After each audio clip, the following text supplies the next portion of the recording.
you like to see a magic trick? Yeah. Scott, how are you doing today? I'm great. How are you? Really good. Such a pleasure to talk to you today. Likewise. Congratulations on the movie, first of all. And I'm going to open with maybe the most difficult question I could ask a, horror director. What's your favorite scary movie? Suspiria, the original, the Dario Argento film. That was the film that really made me a horror filmmaker. I'd grown up watching lots of American horror films, but when I was starting in film school, I saw Suspiria, and I realized that horror and high art could go together. And I just had a feeling that I didn't have before, which is that there was a lot more room for the American horror genre to grow artistically, and I wanted to be a part of that. And so that's my favorite horror film, and the one that certainly has had the most influence on me professionally. As I was watching this, I was it could just be me, but I was noticing some similarities to It, in terms that it's got a child killer and a guy with a creepy face, and it's got balloons, and it's even got a scene in the rain with a girl in the yellow trench coat. I was wondering, were they particular visual nods towards Stephen King's movie? No, they really weren't. The yellow raincoat is a yellow raincoat because that's what little girls' yellow raincoats looked like in the 1970s. In Joe's short story, the killer is actually a clown. He's fat. He's based more on John Wayne Gacy. So Joe was the one who said, after It had come out, he said, well, you got to change that. It can't be a clown now. And Joe was the one who suggested making the grabber a magician, which I thought was a great suggestion. But anything that connects to It is purely coincidental on my part. Some of it's rooted in the short story, which there's no surprise if there's a connection between Joe and his dad.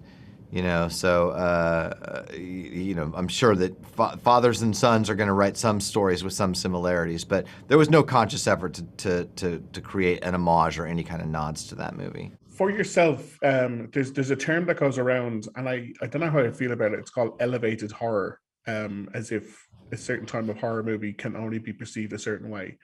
And you can see already some of the early reactions to this. People are, they're really, really loving it, and that term is getting used a lot again. Do you have a particular stance on, what elevated horror might be, or whether, it's something that kind of is a pro or con for the genre? I think it's a bit of a cynical phrase, to be honest with you. It's like you don't talk about elevated action movie or elevated thriller. I think that when people use that term, what they're betraying is a kind of conviction that horror is actually slumming. Horror is actually crap. Horror is actually bottom dwelling, which it's not.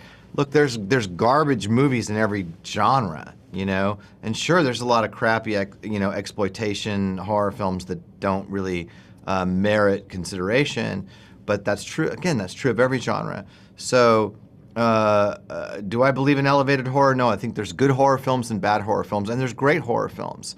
If the word elevated horror applies to anything, in my opinion, it applies to the handful of horror films that have really ascended into high art. I think Hereditary is an elevated horror film because, it came along at a time when no one was trying to do that kind of auteur horror filmmaking. It's an art film first and a horror film second, I think. The same is true of It Follows. The same is true of The Witch. Those guys are making some highly elevated horror. But again, my love for Dario Argento, it was because he was making the highest, most elevated horror that you can make. But I think that typically when people say elevated horror, what they mean is it's not crap. It's not dreck. It's not just terrible. And so for the most part, I think the Black Phone. I think a good movie is a good movie, and a great movie is a great movie. And we tried to make a great horror film in The Black Phone. So, if you want to call it anything, call it that. For you both, what would you say, your most memorable day or scene on set that you filmed? Probably the last scene. Yeah, the last scene, or probably the climactic thing in the film, were definitely super fun to film. was pretty emotional, even from the audience's point of view. Could you tell me a little bit about the audition process? I guess how did this come across, and what was the scene or the interactions that you had that got you over the line to get into the movie? Yeah, I'm pretty sure it was the same auditioning process for both of us. Yeah, we just so what I did, at least, this was the beginning of the pandemic, so this is the first time I was doing Zoom, so that was quite weird for me. But yeah, I got a call back. I got 2 more. I think then I met Scott, and then I met Maddie. I did a chemistry read with Maddie, and then he actually told us we got it on the Zoom when we first met, that we got it, and we were kind of in shock. But yeah. That was. I remember I didn't show any reaction on camera on the Zoom, but then as soon as we closed Hey, the we kind of hit computer, left. I kind of look over to my parents. I'm like, I was in you just shock. said what I think you said? Yeah, I walked out and I was like, did I actually book it? I was so confused and in shock. yeah.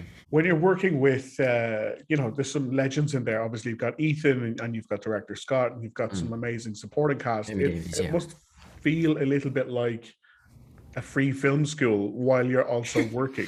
Yeah, definitely.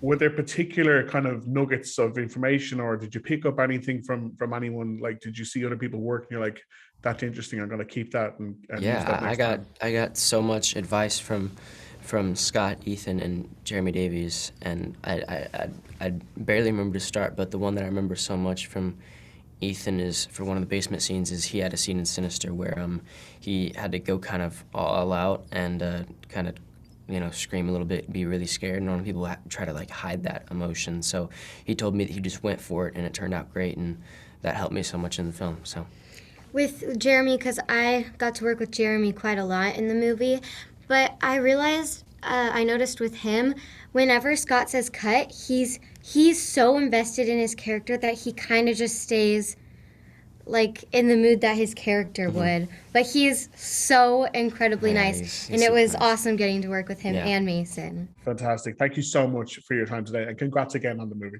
Thank you so much. Please hurry! Ooh, creepiest damn thing.